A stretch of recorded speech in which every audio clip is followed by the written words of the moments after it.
The day they came for our stories, they learned why we keep them. The pronouncement came without ceremony. In the crystalline amphitheater of the Concordat Prime, 7 voices spoke as one. The collective council, beings of pure thought housed in geometric prisms, delivered their verdict across 100,000 worlds simultaneously. Humanity, they declared, had failed the ascension trials. Their creativity was deemed dangerous, their narratives toxic, their myths and legends incompatible with galactic harmony. Effective immediately, all human cultural archives were to be catalogued, sanitized, and placed under collective custody. It was framed as protection, a quarantine of ideas too volatile for the enlightened age. The galaxy barely noticed. Humans were a younger species, barely 3 centuries into their membership among the stars. They had no seat on the council, no military to speak of that could challenge the armada, no economic leverage that mattered beyond their own modest systems. The quarrel, a species of floating membranes that communicated through color shifts, pulsed with amber satisfaction. The Drayan, cybernetic giants who had shed their biology millennia ago, processed the decision with algorithmic approval. Even the Mothkar, empathic beings who prided themselves on understanding, nodded their agreement. Humanity's stories were full of violence, conflict, and chaos. Better to preserve them in controlled archives where they could do no harm. In the observation galleries, a Sylvith merchant clicked her mandibles in amusement. "They write about monsters," she chittered to her companion, "and they wonder why we treat them as such." Her companion, a veiled scholar whose face remained hidden behind refractive fields, said nothing. But if anyone had been watching closely, they might have seen the faint tremor in his hands. On Earth, in the subterranean complex beneath what was once called the Library of Alexandria Reborn, the silence was absolute. Director Sarah Chen stood before the Central Archive terminal, watching as diplomatic channels flooded with official notices of seizure. Around her, archivists and historians stood frozen, their faces reflecting the blue glow of 1,000 warning screens. "They're locking us out," whispered Dr. James Okoro, his voice barely audible. "Every major database, every cultural server, they're taking everything." Chen didn't move. Her eyes tracked the cascading data, watching as millennia of human expression was systematically cordoned off. The Epic of Gilgamesh, the Odyssey, Journey to the West, the oral traditions of the Aboriginal peoples, the Norse Eddas, Shakespeare, Tolstoy, Achebe, Morrison, every folktale, every legend, every song sung by grandmothers to children in the dark. "Ma'am," Lieutenant Marcus Reeves, their military liaison, stepped forward. "We have 30 hours before Concordat ships arrive to begin physical collection." "What are your orders?" Chen turned to face her. "And to lay team. 50 of the finest minds humanity had gathered to safeguard its cultural legacy. Linguists, anthropologists, coders, soldiers, storytellers. They looked at her with a mixture of fear and defiance. She made a decision that would reshape the galaxy. "Begin Protocol Scheherazade," she said quietly. The room erupted in shocked murmurs. Protocol Scheherazade was theoretical, a desperate contingency that had never been meant for actual implementation. It had been designed by a paranoid think tank 20 years ago, dismissed by most as the fantasy of conspiracy theorists. Dr. Okoro grabbed her arm. "Sarah, that protocol requires we scatter the archives across uncharted space. We'll lose access ourselves. We'll be severing our own connection to stories they've already decided we're not worthy of keeping," Chen finished. "If we let them take our narratives, James, they don't just take our past, they take our future. They take our ability to define ourselves." She turned to the room. "Every culture humanity has ever encountered, every civilization we've studied, the ones that survived were the ones that kept their stories alive, not in museums, not in archives controlled by others, in the hearts and minds of their people." Her voice grew stronger. "The Concordat thinks our stories are dangerous. They're right, but not for the reasons they believe." Lieutenant Reeves nodded slowly. "How long do we have?" "To scatter 8 million years of cultural memory across 50,000 hidden caches in uncharted space?" Chen pulled up a holographic star map. 29 hours and change. We'll need every ship, every pilot, every person willing to fly into the black and hide a piece of humanity where they'll never find it. And if they catch us in the act, Chen's smile was cold, then they'll learn the first story we ever told, the one about Defiance. The operation began in silence.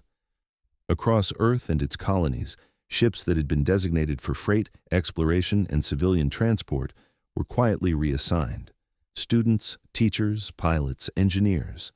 Anyone who could fly received encrypted coordinates and a cargo manifest that consisted of a single item: memory. They weren't carrying weapons.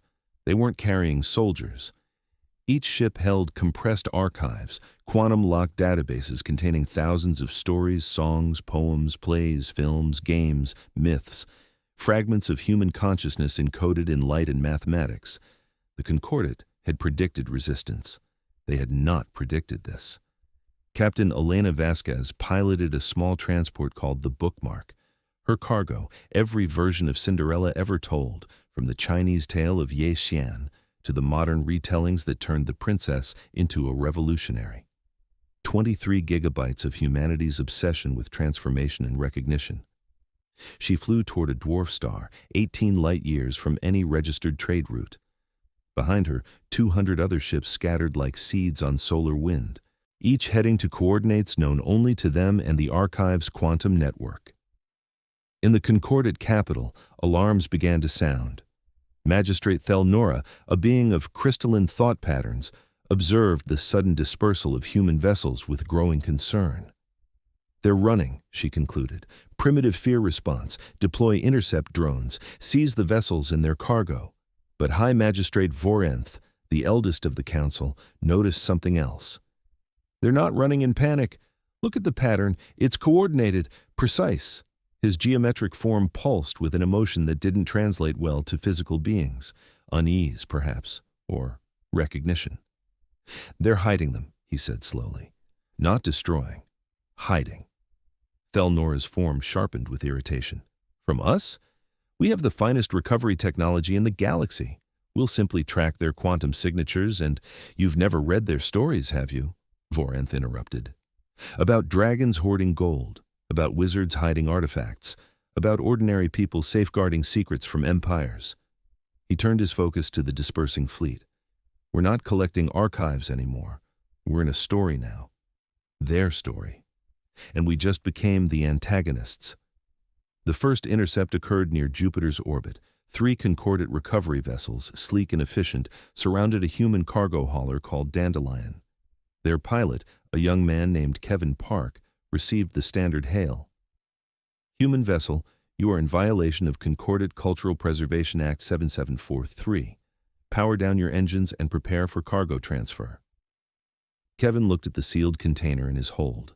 Inside, the complete works of Octavia Butler, Ursula K. Le Guin, and N.K. Jemisin. Science fiction written by human women who had imagined better futures and darker warnings. Stories that had shaped his own understanding of what humanity could become. He toggled the comm. "Negative, Concordat. This cargo is not for transfer." "You have no authority to refuse. Your government has already—" "My government doesn't own these stories," Kevin said quietly. "Nobody does. That's what you don't understand. Stories aren't property. They're not assets to be cataloged and controlled. They're alive. They're free. And I'm making sure they stay that way." He punched the engine to full burn. The Concordat vessels gave chase. It wasn't even close. Kevin's hauler was outmatched in every way, but he wasn't trying to escape. He was trying to reach a specific point in space, coordinates that would align with a gravity well in exactly 43 seconds. The Concordat fired a magnetic grapple. It latched onto Kevin's hull. They began to reel him in. "Cargo will be secured in 15 seconds, the Concordat captain announced. "Pilot will be detained for cultural subversion." Kevin smiled. "You really should have read more human stories, especially the ones about martyrs." At the precise moment, Dandelion crossed the gravity threshold. Kevin activated a one-time burst transmitter, ejecting the archive container at a calculated vector. The tiny capsule, no larger than a coffin, was caught by Jupiter's gravity well and slingshot toward deep space, achieving escape velocity that would carry it beyond the Concordat's sensor range within hours. The archive container would drift for decades, maybe centuries, but it was encoded with a quantum beacon that only human receivers, still being built in secret, would someday be able to detect. Kevin powered down his engines and let them take him. As Concordat soldiers boarded his ship and found nothing but an empty cargo bay, the captain demanded answers. "Where is it? Where did you send the cargo?" Kevin met his eyes. "Out there, where you'll never find it. We don't need coordinates to remember it exists. We just need to know that somewhere, those stories are still free." They arrested him, but the recording of his final transmission had already been broadcast across every human colony. Within hours, Kevin Park became a story himself. The Concordat intensified their efforts. They seized 30 ships, 50, 100. Each time, the human pilots managed to launch their cargoes into the black, timing their releases with precision that suggested deep planning. Some used gravity slingshots, others hid their capsules in asteroid fields. A few flew directly into stars, encoding their archives in quantum fluctuations that would echo for millennia. Magistrate Thelnora watched in growing frustration as their recovery rate dropped to less than 12%. "This is absurd. They're sacrificing everything to hide—" What? Words. Images. Fictional narratives that have no material value? High Magistrate Vor Nth had stopped issuing orders. He was studying something else, the patterns in human communication. Social networks, encrypted channels, even the poetry being shared in defiance of the seizure orders. "They're not hiding artifacts," he said slowly. "They're performing a ritual. Every culture does this when faced with extinction. They cast their seeds as far as they can, hoping something will take root." "Then we burn the seeds," Thelnora snapped. "Deploy the Erasure Fleet. If we cannot capture the archives, we'll atomize them." "You'll turn them into martyrs," Vor Nth warned. "Martyrs become legends. Legends become stories. You'll be creating the exact thing you're trying to prevent." But the order was given. The Erasure Fleet was not a military force. It was a cleaning operation, ships equipped with targeted matter dissolution beams designed to remove space debris and hazardous materials. They had never been used on cultural artifacts. They had certainly never been used against a species actively trying to preserve those artifacts. The fleet deployed to the scattered coordinates where human archive capsules had been detected. They began systematic destruction. Captain Elena Vasquez, having successfully hidden her cargo of Cinderella stories, was on her return journey when she saw the flashes on her long-range sensors, distant stars briefly flaring as matter was converted to energy. They were burning the stories. She changed course. Across human space, others did the same. Ship captains who had completed their missions, who were supposed to return home, instead flew toward the Erasure Fleet. They had no weapons. They weren't soldiers. They were teachers, engineers, artists. But they flew anyway. The Concordat captain of Erasure Vessel 7 detected the approaching human ships and issued a warning. "Human vessels, you are entering a restricted purification zone. Reverse course immediately." 23 ships ranging from luxury yachts to ore haulers formed a loose formation. Captain Maria Santos, a cargo pilot who had spent her entire career hauling grain between colonies, became their inadvertent spokesperson. "Concordat vessel, those hazards you're destroying are pieces of human consciousness. They're our grandmother's songs, our children's bedtime stories, the words that made us weep and laugh and dream, and we're not leaving them defenseless. You have no authority here. You are outgunned, and we're also in the way," Maria interrupted. "You want to burn more stories? You'll have to burn us first." The Erasure Fleet captain contacted High Command. They've formed a human shield around the archive caches, requesting new orders. In the crystalline chambers of the Concordat Prime, silence fell. The Council had not anticipated this. Their cultural preservation law had been designed to be bloodless, bureaucratic, efficient. They were supposed to be saving humanity from itself, not creating a confrontation that would result in casualties. High Magistrate Vor Nth spoke quietly. "They've already won."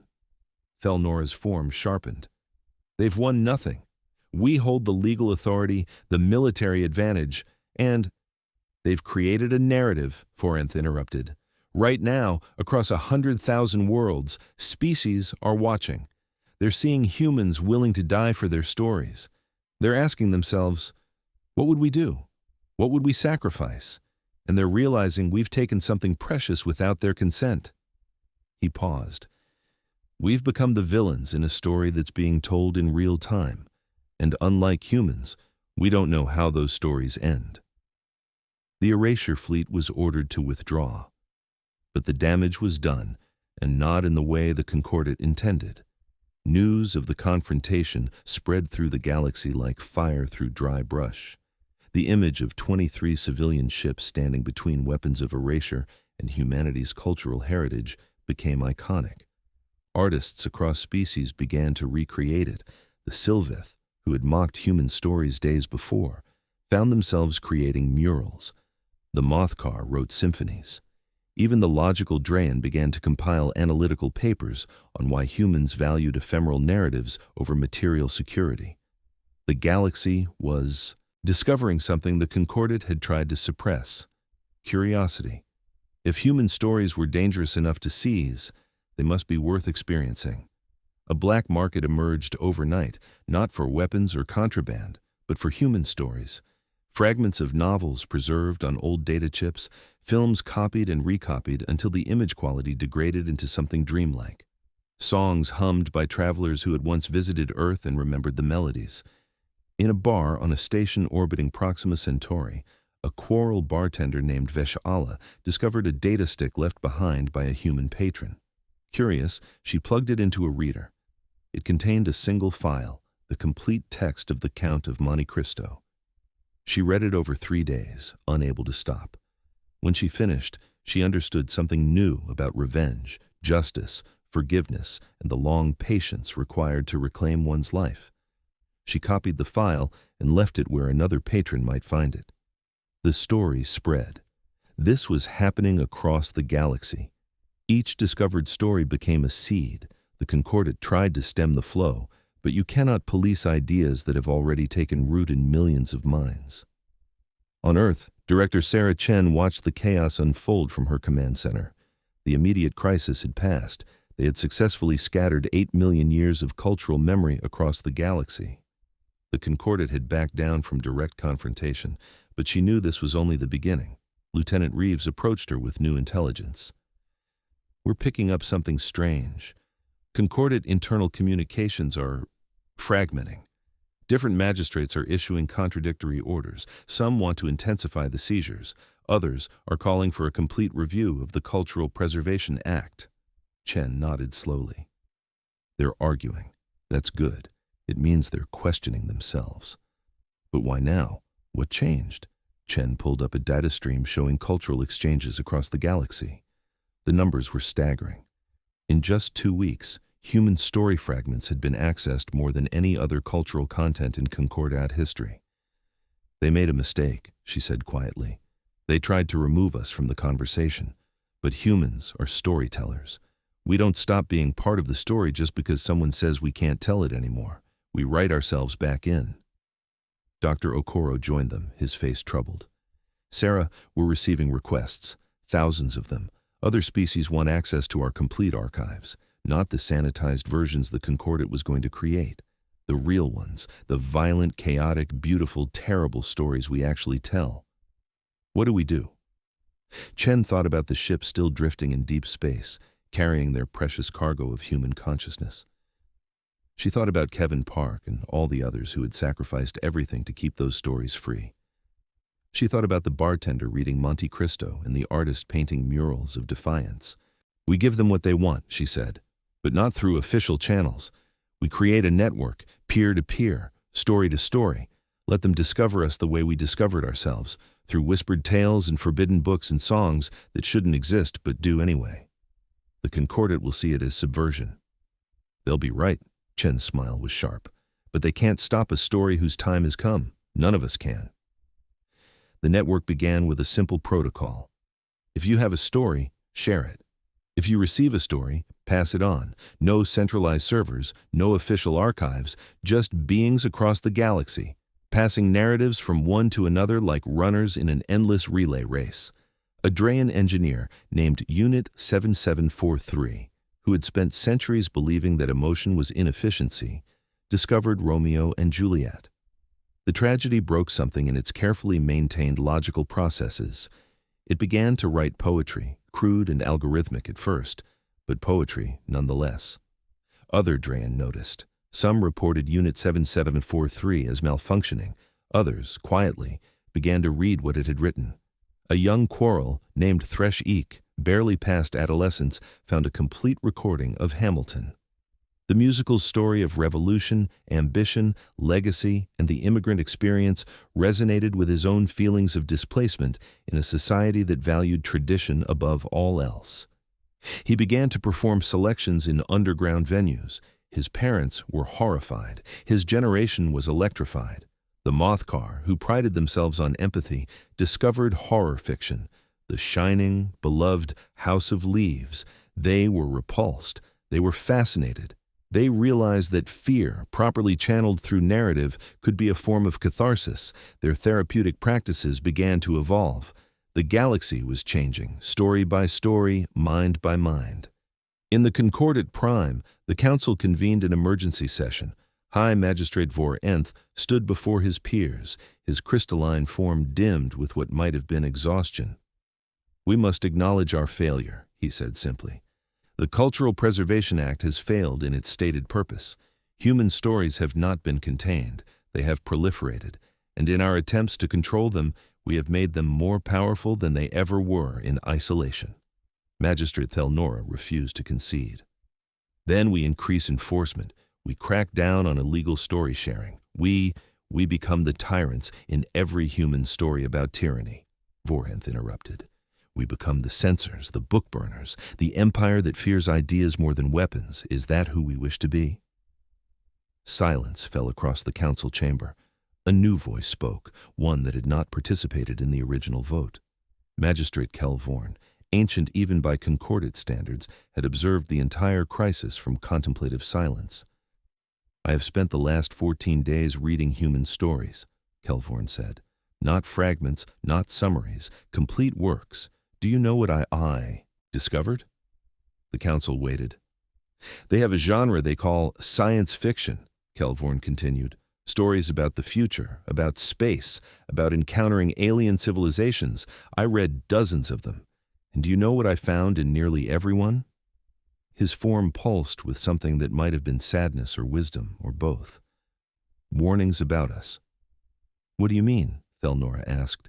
"Stories about bureaucratic empires that value order over freedom, about advanced civilizations that have forgotten what it means to struggle, to grow, to change, about the dangers of believing you know what's best for others." Kelvorn's focus swept across the council. "They have been writing about this moment for centuries, about the day someone would try to take their stories away, and in every version, the humans resist. In every version, they win. Not through military might, through the simple, stubborn insistence that their stories matter." "Fiction is not prophecy," Thelnora protested. "No," Vor Nth agreed, "but it is preparation. They imagined this scenario 1,000 different ways. They thought through all the angles, considered all the outcomes, and we never read their work. We never tried to understand. We just assumed our way was better." The council deliberated for 3 days. The galaxy waited. On Earth, Director Chen prepared for multiple outcomes. If the Concordat doubled down, the resistance would go underground, becoming a true insurgency of ideas. If they relented, the challenge would be negotiating terms that preserved human autonomy while addressing whatever legitimate concerns the Concordat had raised. She didn't expect what actually happened. The transmission arrived on all channels simultaneously. High Magistrate Vor Nth appeared, his crystalline form projected across every screen in human space. "People of Earth," he began. "The Concordat Council has reviewed the implementation of the Cultural Preservation Act as it pertains to humanity. We have concluded that the act was applied in error, based on incomplete understanding and cultural bias." He paused. "We are formally rescinding all seizure orders. Your cultural archives will be returned to your control. All individuals detained for resistance will be released with full pardons." Chen felt the tension in the command center explode into cheers. but she held up a hand for silence. There was more. However, Forenth continued, we would like to propose something unprecedented. For the first time in Concordat history, we wish to establish a cultural exchange compact, not a one-way seizure, but a mutual sharing. We have much to learn from humanity, and perhaps in time, humanity may find value in our own archives. The transmission ended with coordinates for a diplomatic conference. Chen looked at her team. Dr. Okoro was crying. Lieutenant Reeves was shaking his head in disbelief. Around the room, people were laughing, hugging, shouting in relief and triumph. Did we people? Reeves began. We won a war without firing a shot, Chen finished. We won it with the only weapon we've ever really mastered. Stories. The diplomatic conference took place 6 months later on a neutral station in deep space. Director Chen led the human delegation. High Magistrate Forenth represented the Concordat. Representatives from 50 other species attended, curious about the outcome. The negotiations were complex, but they established several key principles. No species had the right to unilaterally seize or censor another species' cultural archives. Cultural exchange must be voluntary, reciprocal, and conducted with full transparency. Stories, in all their forms, were recognized as fundamental to sapient identity and could not be separated from a species without consent. The galaxy's various species would establish a cultural commons, a shared space where any being could contribute or access stories from any culture, free from government control or censorship. The agreement was signed by all parties. It became known as the Scheherazade Compact, named after the human storyteller who had kept herself alive through narrative. But the real work began after the signatures dried.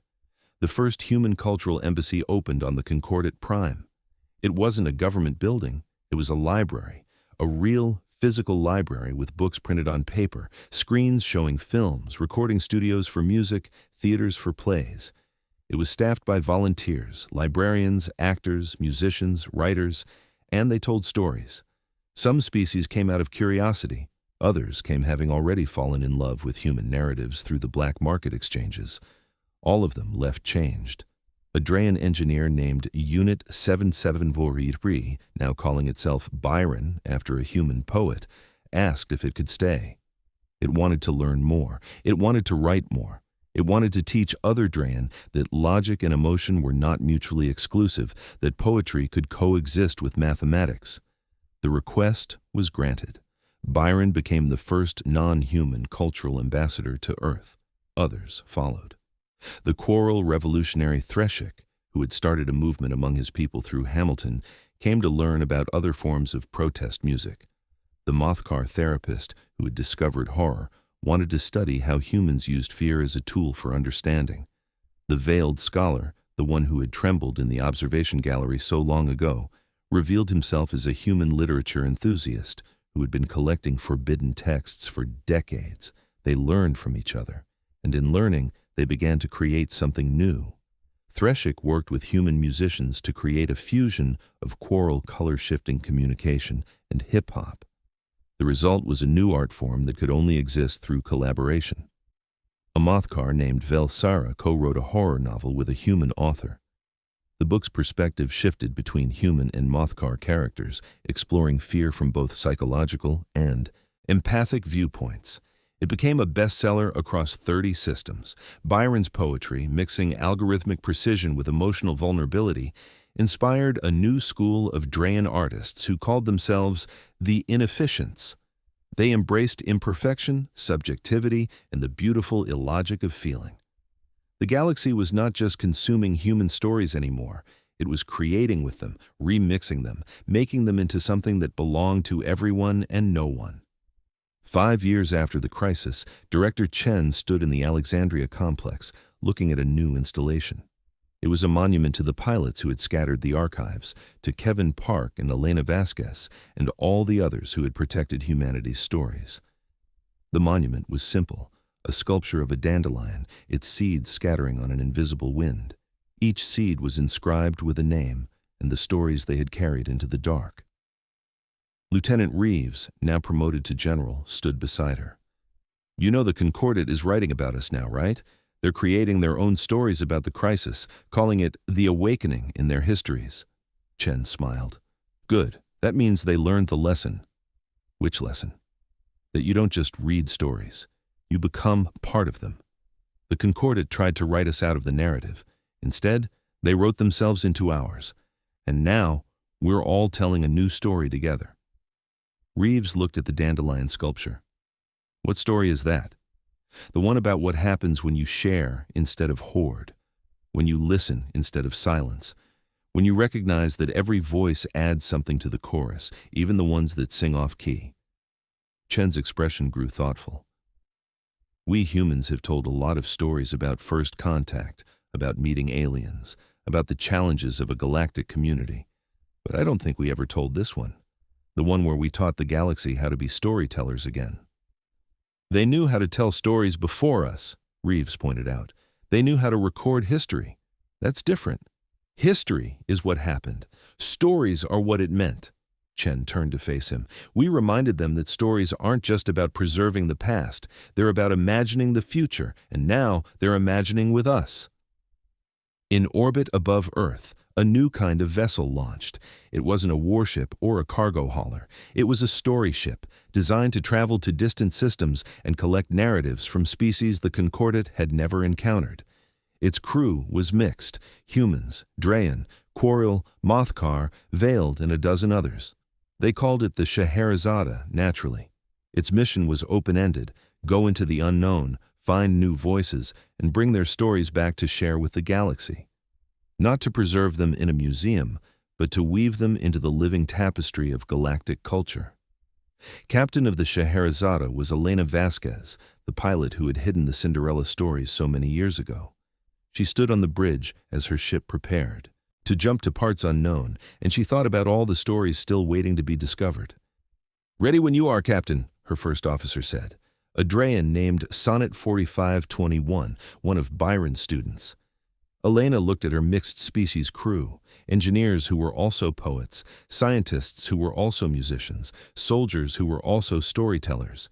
They had volunteered for a mission that might last decades, that would take them far from everything familiar, all for the sake of finding and sharing stories. "Take us out," she said. "Let's go see what the galaxy has to tell us."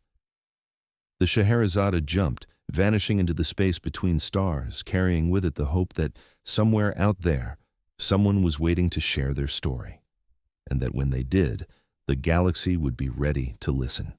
Back on Earth, in a small classroom in New Geneva, a teacher named Marcus Park, brother of the late Kevin Park, taught a class of young children, human children and alien children, learning together.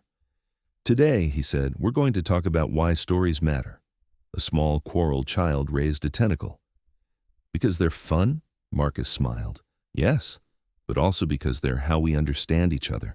Every story ever told is someone saying, 'This is what it's like to be me. This is what I fear, what I love, what I dream about.' And when you read or hear their story, you get to step into their life for a little while." A human girl raised her hand. "Is that why the Concordat wanted to take our stories away? Because they didn't want to understand us?" Marcus paused, considering his words carefully. "I think they were afraid. They thought our stories would make them like us, and in a way, they were right. Not because our stories changed them, but because stories change everyone who truly engages with them. That's what stories do. They build bridges between minds." "So we won because we told better stories?" a Drayan child asked, its metallic voice curious. "We won because we refused to stop telling them," Marcus corrected. "And then we invited everyone else to tell their stories too. That's the real victory. Not that we kept our stories, but that we created a galaxy where every story matters." He opened an old physical book. The pages were worn, the binding cracked.